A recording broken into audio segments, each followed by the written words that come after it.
नमस्कार, मैं हूं निकिता और आप देख रहे हैं सत्यहिंदी.com। चलिए एक नजर डालते हैं अब तक की सुर्खियों पर। असम मणिपुर सीमा के निकट जीरी नदी में शुक्रवार को एक महिला और 2 बच्चों के शव बरामद होने के बाद शनिवार को भीड़ ने इम्फाल घाटी के कई विधायक और मंत्रियों के घरों पर हमला कर दिया और कई वाहनों में आग लगा दी। एक विधायक ने बताया कि इम्फाल घाटी के कुछ जिलों में बड़े पैमाने पर हिंसा की खबरें आ रही हैं। ऐसे में प्रशासन ने हालात को देखते हुए राजधानी इम्फाल समेत कई इलाकों में कर्फ्यू लगा दिया है और कई जगह इंटरनेट सेवाएं भी बंद कर दी गई हैं। मीडिया रिपोर्ट्स के मुताबिक फिलहाल मैतेई समुदाय बहुल इम्फाल घाटी में स्थिति काफी तनावपूर्ण बनी हुई है। इम्फाल वेस्ट के पुलिस अधीक्षक मेघ चंद्रा ने इलाके में भीड़ द्वारा की गई हिंसा की पुष्टि की। उन्होंने मीडिया से कहा कि जिले में बिगड़ते माहौल को देखते हुए प्रशासन ने इलाके में कर्फ्यू लगा दिया है। संवेदनशील जगहों पर सुरक्षा व्यवस्था कड़ी की गई है और अब स्थिति थोड़ी नियंत्रण में है। उत्तर प्रदेश के मुख्यमंत्री योगी आदित्यनाथ के बटेंगे तो कटेंगे वाले बयान पर आई अजीत पवार की प्रतिक्रिया पर भाजपा का बयान आया है। दरअसल एनसीपी प्रमुख अजीत पवार ने कहा था कि मुख्यमंत्री योगी आदित्यनाथ के बटेंगे तो कटेंगे नारे के लिए कोई जगह नहीं है। अब इस पर भाजपा के राष्ट्रीय महासचिव विनोद तावड़े ने कहा कि जब कोई गठबंधन बनता है तो वह एक कॉमन मिनिमम प्रोग्राम के आधार पर बनता है। अजीत दादा ने जो कहा उनकी सोच और उनके वोट बैंक के हिसाब से सही हो सकती है, लेकिन हमारा मानना है कि अगर राष्ट्र और महाराष्ट्र की प्रगति होने की जो सोच रखते हैं उनका बंटवारा हो गया तो कट जाएंगे। उन्होंने कहा कि महायुति के भीतर हर पार्टी भाजपा, शिवसेना और एनसीपी के पास अपने वोट बैंक हैं और हर कोई उस भाषा में बात करना चाहता है जो उसका वोट बैंक समझता है। कांग्रेस नेता राहुल गांधी ने शनिवार को कहा कि उनकी पार्टी संविधान को देश का डीएनए मानती है, लेकिन सत्तारूढ़ भाजपा और आरएसएस के लिए यह कोरी किताब है। उनका यह बयान प्रधानमंत्री नरेंद्र मोदी और भाजपा द्वारा यह दावा किए जाने के बाद आया है कि कांग्रेस नेता अपने चुनावी रैलियों में संविधान की एक प्रति दिखा रहे हैं जिसके अंदर खाली पन्ने हैं। अमरावती में एक चुनावी रैली में बोलते हुए राहुल गांधी ने आगे कहा कि संविधान में कहीं भी यह नहीं लिखा है कि महाराष्ट्र की तरह विधायकों को खरीदकर राज्य सरकारें गिराई जा सकती हैं और शीर्ष व्यापारियों का 16 लाख करोड़ रुपए का कर्ज माफ किया जा सकता है। उन्होंने कहा कि मैं मोदी जी से कहना चाहता हूं कि उद्योगपतियों ने आपको प्रधानमंत्री नहीं चुना है, यह भारत के लोगों ने किया है। पीडीपी प्रमुख महबूबा मुफ्ती ने शनिवार को कांग्रेस अध्यक्ष मल्लिकार्जुन खड़गे की उस टिप्पणी जिसमें उन्होंने कहा था कि उनकी पार्टी ने अनुच्छेद 370 की बहाली के बारे में कभी बात नहीं की, इस पर जम्मू कश्मीर की सरकार से स्पष्टीकरण मांगा है। पीटीआई की एक रिपोर्ट के मुताबिक महबूबा मुफ्ती ने कहा कि इस सरकार को लोगों ने बहुत बड़ा जनादेश दिया है, उन्होंने इसमें बहुत बड़ा विश्वास जताया है। अनुच्छेद 370 जम्मू कश्मीर के लोगों के लिए एक भावनात्मक मुद्दा है और लोगों की भावनाएं इससे जुड़ी हुई हैं। उन्होंने कहा कि एनसी और कांग्रेस सरकार को स्पष्टीकरण देना चाहिए। पीडीपी ने भी कहा था कि अनुच्छेद 370 के प्रस्ताव पर स्पष्ट नहीं था और इसका उल्लेख अस्पष्ट रूप से किया गया था। इस सरकार के पास 50 सदस्य हैं, उन्हें अपना सिर ऊंचा रखते हुए यह कहना चाहिए था, लेकिन उन्होंने ऐसा नहीं किया। फिर उन्होंने अनुच्छेद 370 का इस तरह से उल्लेख किया कि ऐसा लगा कि वे शर्मिंदा हैं। यह पूर्ण आत्मसमर्पण जैसा लग रहा था। फिर कांग्रेस ने कहा कि प्रस्ताव राज्य के दर्जे के लिए था, न कि अनुच्छेद 370 के लिए, जिससे लोगों के मन में कई सवाल और आशंकाएं पैदा हो गई हैं। इसीलिए सरकार को इसे स्पष्ट करना चाहिए। कांग्रेस अध्यक्ष मल्लिकार्जुन खड़गे ने शनिवार को प्रधानमंत्री मोदी की आलोचना करते हुए उन पर लोगों के कल्याण को प्राथमिकता देने की बजाय केवल अपनी कुर्सी बचाने पर ध्यान केंद्रित करने का आरोप लगाया। खड़गे ने राज्य चुनावों पर प्रधानमंत्री के गहन ध्यान की आलोचना करते हुए कहा कि एक प्रधानमंत्री के लिए एक छोटे से राज्य में चुनाव जीतने के लिए दिन के 24 घंटे और इतनी ऊर्जा खर्च करना अभूतपूर्व है। प्रधानमंत्री मोदी लोगों के लिए नहीं बल्कि अपनी कुर्सी बचाने के लिए काम कर रहे हैं। खड़गे ने आरोप लगाया कि प्रधानमंत्री मोदी गरीबों के लिए नहीं बल्कि अपने लिए काम करते हैं। उन्होंने बढ़ती महंगाई और आवश्यक वस्तुओं की आसमान छूती कीमतों को जनता की चिंताओं को दूर करने में उनकी विफलता के सबूत के रूप में इंगित किया। झांसी में मेडिकल कॉलेज और अस्पताल के अग्निकांड मामले में जांच के लिए कमेटी का गठन कर दिया गया है। एबीपी की एक रिपोर्ट के मुताबिक इस मामले की जांच के लिए 4 डॉक्टरों के पैनल का गठन किया गया है। इस जांच कमेटी का नेतृत्व चिकित्सा शिक्षा एवं प्रशिक्षण विभाग के महानिदेशक करेंगे। इसके अलावा कमेटी में चिकित्सा स्वास्थ्य सेवाएं निदेशक, चिकित्सा स्वास्थ्य सेवाएं अपर निदेशक और महानिदेशक अग्निशमन द्वारा नामित अधिकारी सदस्य होंगे।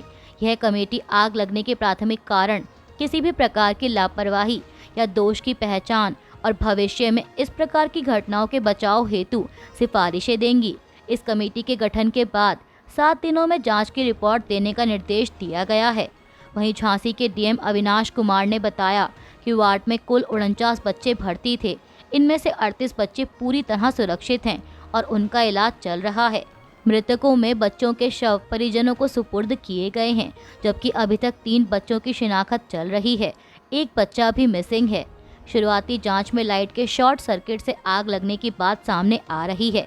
हालांकि डिटेल रिपोर्ट कमिश्नर और डीआईजी सौंपेंगे, तभी स्थिति स्पष्ट हो पाएगी।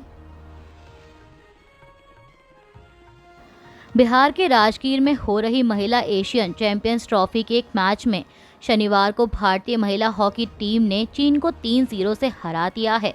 भारत की ओर से इस मैच में संगीता कुमारी ने 32वें मिनट में, कप्तान सलीमा टेटे ने 37वें मिनट में और दीपिका ने 60वें मिनट में गोल किए और अब इस जीत के साथ ही भारतीय महिला हॉकी टीम ने सेमीफाइनल में जगह बना ली है। इस चैंपियंस ट्रॉफी में भारतीय महिला हॉकी टीम की यह लगातार चौथी जीत है। टीम ने इससे पहले थाईलैंड, मलेशिया और दक्षिण कोरिया को हराया था। अब भारतीय टीम अपना अगला मैच रविवार को जापान के खिलाफ खेलेगी।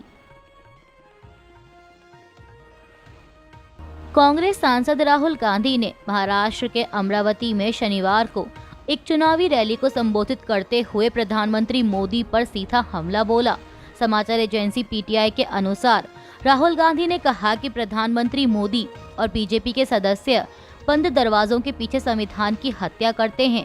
उन्होंने कहा कि महाराष्ट्र की जनता से उनकी सरकार चोरी की गई। जिस बैठक में अडानी और अमित शाह मौजूद थे, जो सरकार चोरी करने की बैठक थी, जिसमें विधायकों को खरीदने का फैसला किया गया था। राहुल गांधी ने जनता से पूछा कि जब उन्होंने आपकी सरकार चोरी की तो क्या वो संविधान की रक्षा कर रहे थे। उन्होंने अपने भाषण में आगे ये भी कहा कि वो सरकार धारावी के कारण चोरी की गई थी। धारावी एशिया की सबसे बड़ी झुग्गी बस्ती है। महाराष्ट्र में सबको पता है कि वो सरकार क्यों चोरी की गई थी, क्योंकि बीजेपी के लोग धारावी की जमीन 1 लाख करोड़ रुपए की जमीन अडानी को देना चाहते हैं। कांग्रेस नेता प्रियंका गांधी ने कोल्हापुर में एक जनसभा को संबोधित करते हुए कहा कि मैंने मुंबई में पीएम मोदी का भाषण देखा।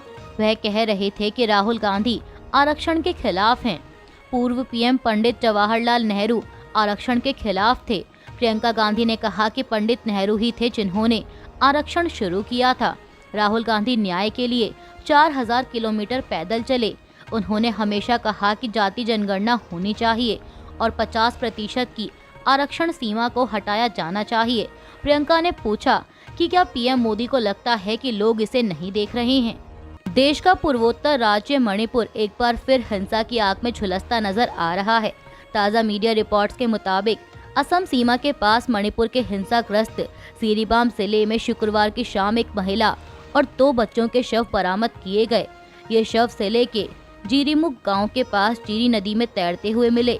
आपको बता दें कि पिछले सोमवार 11 नवंबर को सीरीबाम के बोरोबेकरा थाना क्षेत्र में सीआरपीएफ के साथ हुई कथित मुठभेड़ में 10 आदिवासी युवाओं की मौत हो गई थी। सुरक्षा बलों के अनुसार मारे संदिग्ध चरमपंथी थे और इसी दिन शाम को जानकारी सामने आई कि बोरोबेकरा थाना के पास स्थित एक राहत शिविर से एक ही परिवार के 6 सदस्य लापता हो गए थे। इनमें एक 60 साल की एक बुजुर्ग महिला समेत 3 महिलाएं और 3 बच्चे शामिल थे। अब इसके 5 दिन बाद यानी कल शुक्रवार को एक महिला और 2 बच्चों के शव बरामद हुए। स्थानीय मीडिया रिपोर्टों में कहा गया है कि ये शव लापता लोगों के ही हैं, लेकिन पुलिस ने कहा है कि शवों की अभी पहचान नहीं हुई है। महाराष्ट्र और झारखंड में चल रहे विधानसभा चुनावों में भाजपा और कांग्रेस द्वारा एक दूसरे के खिलाफ की गई शिकायतों के मद्देनजर चुनाव आयोग ने आज भाजपा अध्यक्ष जेपी नड्डा और कांग्रेस अध्यक्ष मल्लिकार्जुन खड़गे को अलग अलग पत्र लिखकर उनसे एक दूसरे की शिकायत पर टिप्पणी करने को कहा है और दोनों दलों के बीच शिकायतों का आदान प्रदान करते हुए उनसे जवाब मांगा है। चुनाव आयोग ने दोनों पार्टी अध्यक्षों से सोमवार 18 नवंबर को दोपहर 1 बजे तक औपचारिक जवाब मांगा है। साथ ही उन्हें लोकसभा चुनावों के दौरान 22 मई 2024 को दिए गए चुनाव आयोग के पूर्व परामर्श की याद दिलाई है, जिसमें स्टार प्रचारकों और नेताओं पर नियंत्रण रखने के लिए कहा गया था ताकि सार्वजनिक शिष्टाचार का उल्लंघन ना हो और चुनाव प्रचार के दौरान आदर्श आचार संहिता का पालन किया जा सके। झांसी के मेडिकल कॉलेज और अस्पताल में आग लगने से 10 नवजात बच्चों की मौत के बाद राज्य के उप मुख्यमंत्री ब्रजेश पाठक झांसी पहुंचे और वहां उनके स्वागत की तैयारियों ने नया विवाद पैदा कर दिया है। मीडिया रिपोर्ट्स के मुताबिक अस्पताल के दौरे को लेकर यूपी के डिप्टी सीएम के वीआईपी स्वागत के लिए की गई तैयारियों की वजह से यूपी सरकार की निंदा की जा रही है। सोशल मीडिया पर शेयर किए गए वीडियो में ब्रजेश पाठक के दौरे से पहले अस्पताल परिसर में की गई तैयारियां दिख रही हैं। अस्पताल को सजाया गया, सड़क के किनारों पर चूना डाला गया और जल्दबाजी में सफाई की गई। अब इस पर कांग्रेस ने भाजपा को निशाने पर लेते हुए कहा कि बीजेपी सरकार की संवेदनहीनता देखिए, एक और बच्चे जलकर मर गए, उनके परिवार रो रहे थे, बिलख रहे थे। वहीं दूसरी ओर डिप्टी सीएम के स्वागत के लिए सड़क पर चूने का छिड़काव हो रहा था।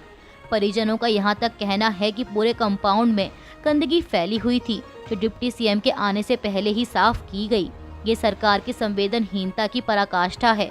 बच्चे जलकर मर रहे हैं और ये सरकार चेहरा चमकाने में लगी है, शर्मनाक। वहीं राज्य का स्वास्थ्य विभाग संभालने वाले ब्रजेश पाठक ने उनके लिए अस्पताल में की गई तैयारियों पर निराशा व्यक्त की। उन्होंने कहा कि मैं इसे स्वीकार नहीं करता और इसकी निंदा करता हूं। उत्तर प्रदेश में झांसी के महारानी लक्ष्मीबाई मेडिकल कॉलेज में लगी आग से 10 बच्चों की मौत की घटना पर सियासत गरमाई हुई है। राज्य की योगी सरकार विपक्ष के निशाने पर आ गई है। इसी कड़ी में समाजवादी पार्टी प्रमुख अखिलेश यादव ने एक्स पर लिखा कि झांसी मेडिकल कॉलेज में आग लगने से 10 बच्चों की मृत्यु एवं कई बच्चों के घायल होने का समाचार बेहद दुखद एवं चिंताजनक है। सबके प्रति संवेदनात्मक श्रद्धांजलि। उन्होंने कहा कि आग का कारण ऑक्सीजन कॉन्सेंट्रेटर में आग लगना बताया जा रहा है। ये सीधे सीधे चिकित्सीय प्रबंधन व प्रशासन की लापरवाही का मामला है या फिर खराब क्वालिटी के ऑक्सीजन कॉन्सेंट्रेटर का। इस मामले में सभी जिम्मेदार लोगों पर दंडात्मक कार्रवाई हो। अखिलेश ने सीएम योगी पर निशाना साधते हुए आगे लिखा कि मुख्यमंत्री जी को चुनावी प्रचार छोड़कर, सब ठीक होने के झूठे दावे छोड़कर स्वास्थ्य और चिकित्सा की बदहाली पर ध्यान देना चाहिए। अखिलेश ने कहा कि आशा है चुनावी राजनीति करने वाले पारिवारिक विपदा की इस घड़ी में इसकी सच्ची जांच करवाएंगे। सपा प्रमुख ने मांग करते हुए कहा कि सबसे पहले यूपी भाजपा सरकार समस्त झुलसे बच्चों के लिए विश्व स्तरीय चिकित्सा व्यवस्था उपलब्ध कराए और जिन्होंने अपने बच्चों को खोया है उन समस्त शोक संतप्त परिवारों को 1-1 करोड़ संवेदना राशि दे। यूक्रेन के राष्ट्रपति व्लादिमीर जेलेंस्की का कहना है कि उन्हें यकीन है कि रूस के साथ युद्ध जितनी जल्दी खत्म होना चाहिए था उससे भी जल्दी खत्म होगा जब डोनाल्ड ट्रंप अमेरिका के राष्ट्रपति बनेंगे। जेलेंस्की ने यह भी कहा है कि अमेरिका के राष्ट्रपति चुनाव में डोनाल्ड ट्रंप की जीत के बाद उनके और ट्रंप के बीच फोन पर बातचीत हुई और यह बातचीत सकारात्मक रही। हालांकि जेलेंस्की ने इस बारे में कुछ नहीं बताया कि क्या ट्रंप ने रूस के साथ संभावित बातचीत पर कोई मांग की है, मगर जेलेंस्की ने कहा कि उन्होंने ट्रंप से ऐसा कुछ भी नहीं सुना है जो यूक्रेन की स्थिति के विपरीत हो। गौरतलब है कि ट्रंप लगातार यह कहते रहे हैं कि उनकी प्राथमिकता युद्ध समाप्त करना और उसे रोकना है। अभी के लिए बस इतना ही। बाकी की खबरों के लिए बने रहिए सत्यहिंदी.com के साथ।